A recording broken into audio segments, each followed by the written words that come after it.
All right, and since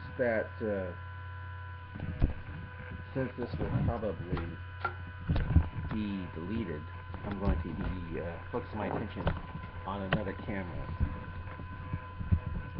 uh, my own personal camera.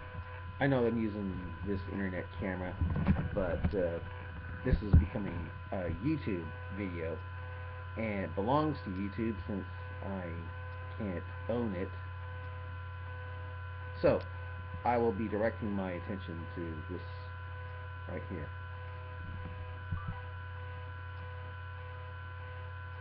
Yeah. Okay.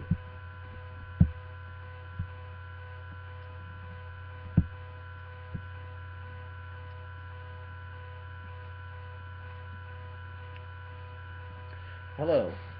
What I'm about to read to you is the prophecy of Daniel, the book of Daniel, chapter 8, which I've been looking at since the 1980s, before the first Gulf War, actually. Back then, it was the battle between Iraq and Iran, uh, called the Gulf War.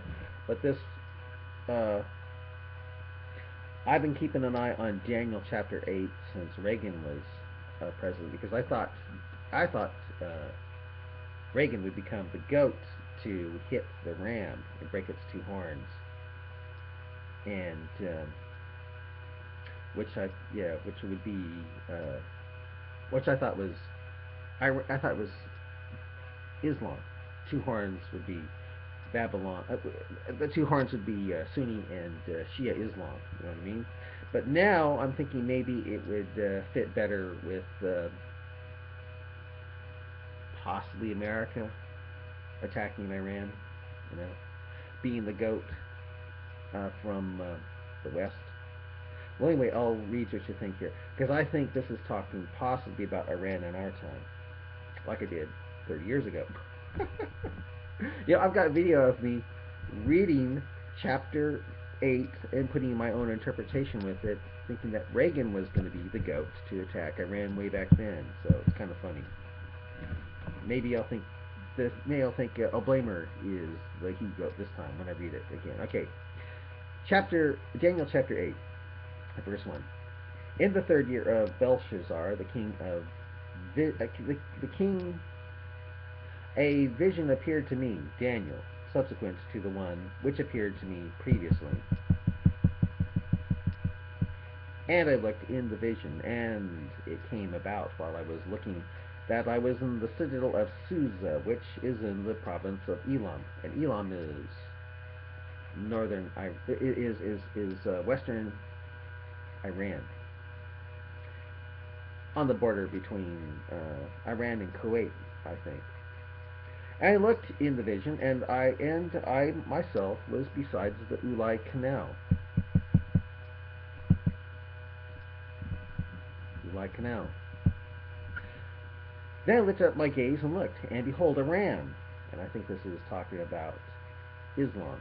Of course, back then I thought it was talking just about Iran.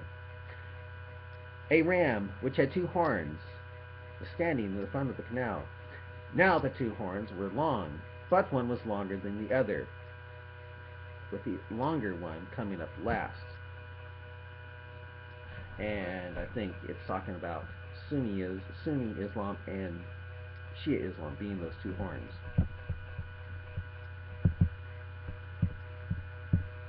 I saw the ram butting westward and northward and southward, and no other beast could stand before him, nor was there anyone to rescue from his power.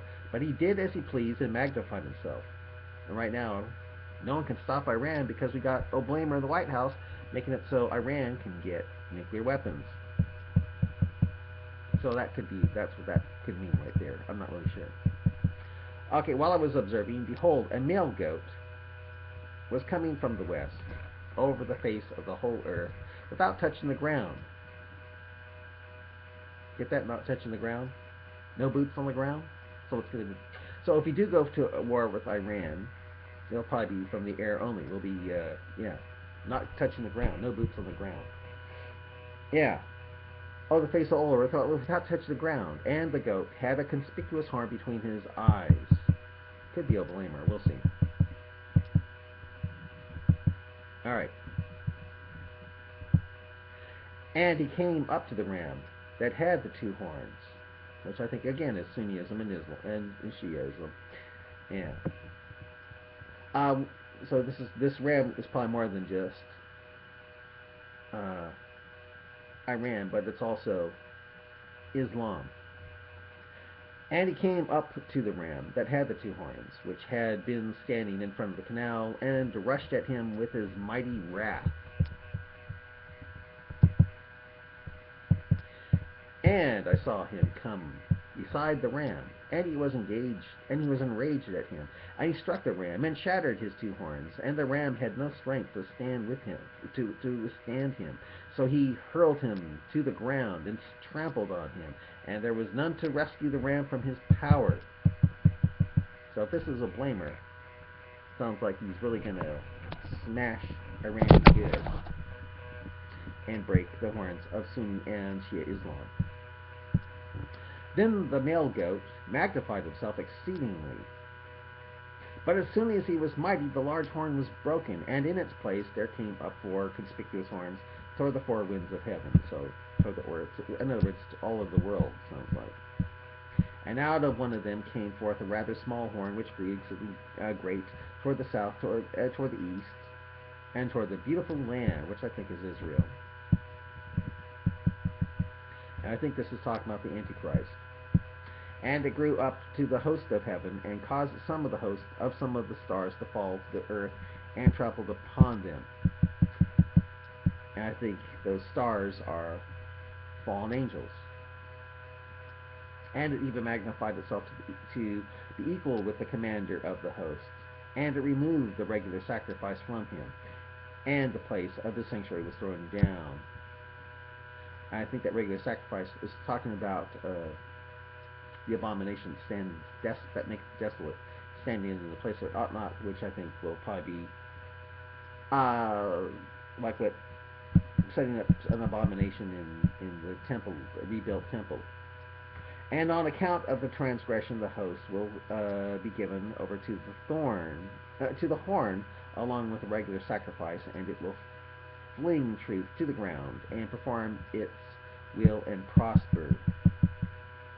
Then I heard a holy one speaking, and another holy one said to that particular one who was speaking, "How long will the vision about the regular sacrifice apply while the transgression causes horror, so as to allow both the holy place and the host to be trampled?"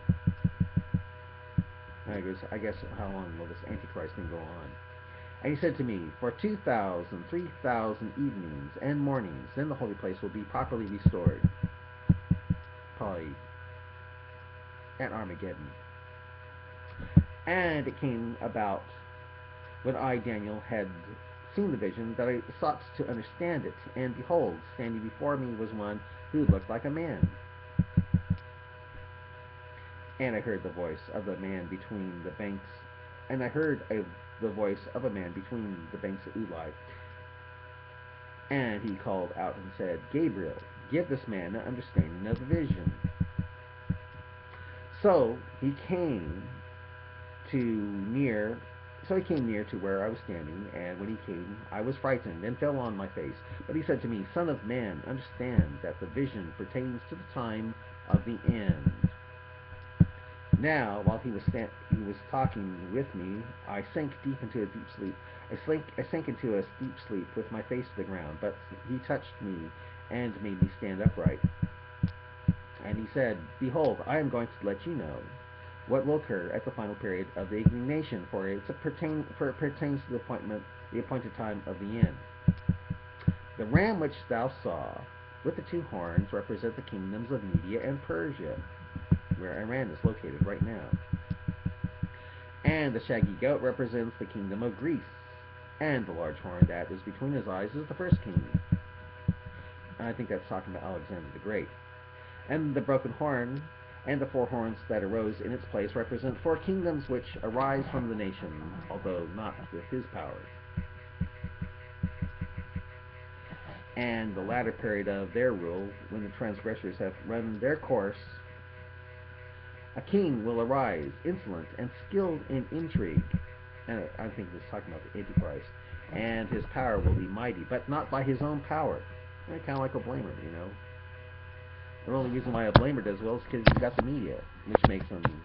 Oh, hey, it's amazing how he gets away with things, you know what I mean? So this could be talking about a blamer here.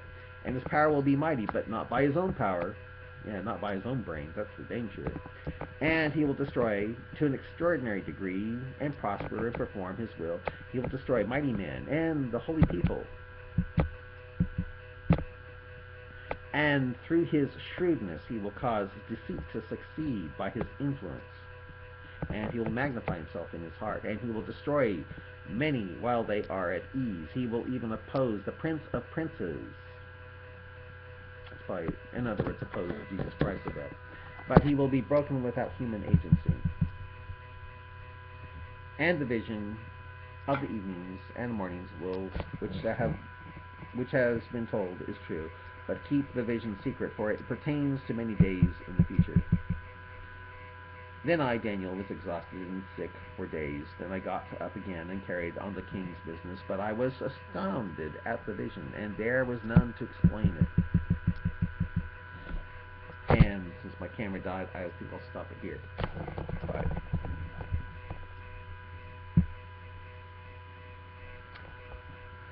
Yeah.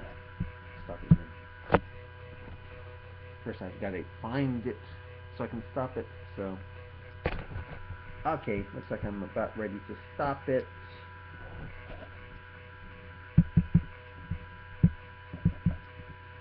Yeah. Stop recording. Is it still going? Looks like it stopped. Oh, it's still going. Stop recording. Stop it. Stop recording. Yeah.